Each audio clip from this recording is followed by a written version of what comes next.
Alguna vegada has sentit que la teva vida és tan miserable que és impossible que Déu et pugui fer servir? Enhorabona, ets el candidat o la candidata ideal perquè Déu et faci servir. A 1 de Corintis, capítol 1, del verset 26 al 31 llegim aquesta meravella. Acompanya'm. I si no, germans, fixeu-vos en el conjunt vocacional vostre, que no n'hi ha pas gaires que tinguin instrucció humana, ni molts de poderosos, ni gaires de família elevada, sinó que Déu ha escollit allò que hi ha de neci en el món per confondre els savis i les coses febles del món per confondre les que són fortes. I allò que és vil i desestimat del món ha escollit Déu. Allò que no és res, per anorregar allò que és, a fi que cap mortal no pugui gloriar-se davant Déu.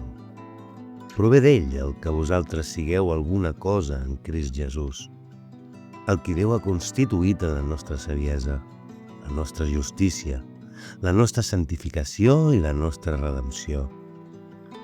Perquè, tal com diu l'Escriptura, si algú s'enorgulleix, que s'enorgulleixi en el Senyor.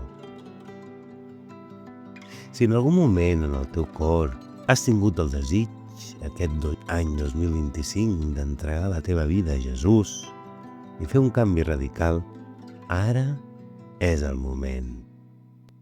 El fet que la teva vida no t'agradi o que et sentis enfonsat no és un obstacle, creu-me. Són els ingredients perfectes perquè Déu pugui utilitzar la teva vida per arribar a altres persones. Déu, que va dissenyar l'univers, té una manera molt peculiar de fer les coses. Quan comencis a llegir la Bíblia, si és que encara no ho has fet, descobriràs com d'imperfectes eren totes i cadascuna de les persones que Déu va utilitzar. I tot així les va utilitzar. L'únic que necessites és un cor benedit i disposat a servir al Déu de l'univers.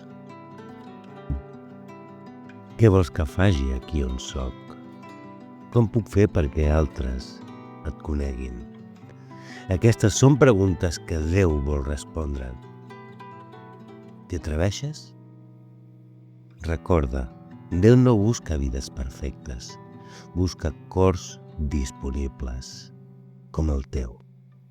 Que aquest any nou sigui una renovació en el teu món, perquè amb l'ajuda de Déu transformis el món sencer.